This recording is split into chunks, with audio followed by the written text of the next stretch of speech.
ఒక సందర్భం తెలియజేయబడుతూ ఉన్నది. 19వ కీర్తన 7వ వచనం, యెహోవా నియమించిన ధర్మశాస్త్రము యథార్థమైనది, అది ప్రాణమును తెప్పరిల్ల చేయును. యెహోవా శాసనము ఏందంట? నమ్మదగినది. చూడండి, నమ్మదగినది. ఇప్పుడు ఆయన శాసనాలను నమ్ముతున్నావా, నమ్మట్లేదా? నువ్వు దేవుణ్ణి ప్రేమిస్తున్నాము అని అంటే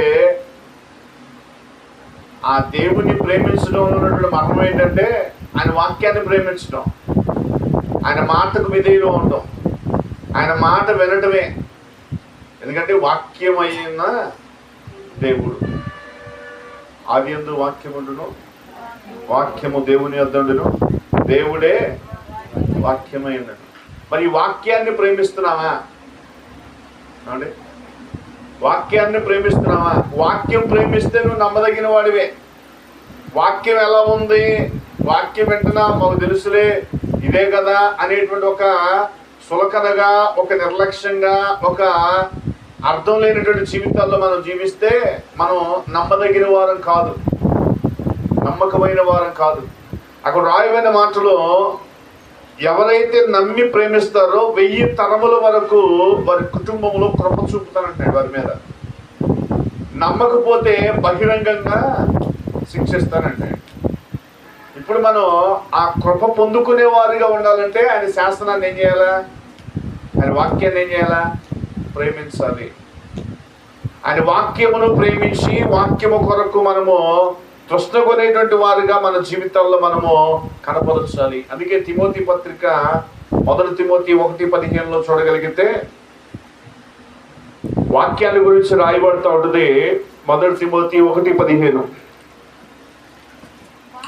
1 తిమోతి 1:15, పాపులను రక్షించుటకు క్రీస్తు యేసు లోకమునకు వచ్చినను, వాక్యము నమ్మదగినది, పూర్ణాంగీకారమునకు యోగ్యమైనదై ఉన్నది. ఏమైందంటే వాక్యం అని నమ్ముతున్నాం. మరి వాక్యాన్ని నమ్ముతున్నావా? వాక్యాన్ని నమ్మితే దాన్ని ప్రేమిస్తాం. దాన్ని నమ్మకం లేదనుకోండి, అనుమానాలు స్టార్ట్ అవుతాయి. ఇప్పుడు వాక్యాన్ని నమ్ముతున్నావా? వాక్యం మీద అనుమాన పడుతున్నావా? ఏం చేస్తున్నాం?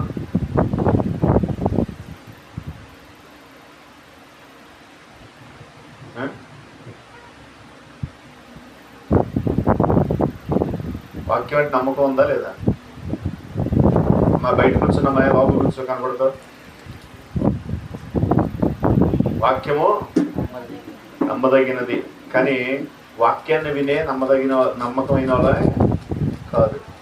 అందుకే నష్టాలు, బహిరంగ నష్టం, బహిరంగ శిక్ష ఎవరికి వస్తుంది? నమ్మడానికి శిక్ష వస్తుంది. అదే కదా ద్వితీయోపదేశకాండం 7:9-10 రాసింది. వాక్యాన్ని నమ్మకపోతే బహిరంగమైన దండన శిక్ష వస్తుంది. వాక్యం నమ్మితే ఎన్ని తరాలంట?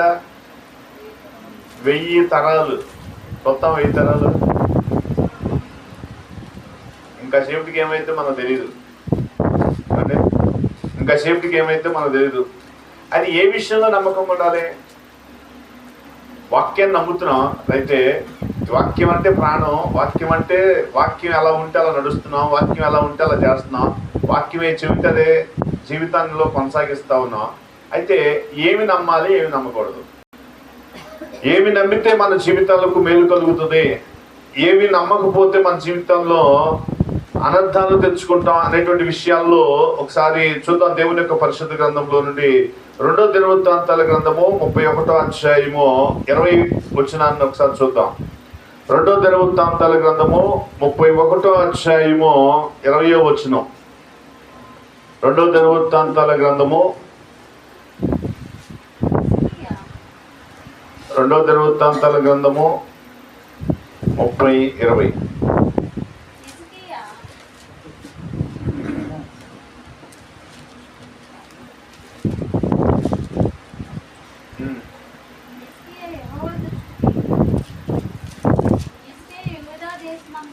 యెహోవా హిజ్కియా చేసిన ప్రార్థన అంగీకరించి జనులను స్వస్థపరచును.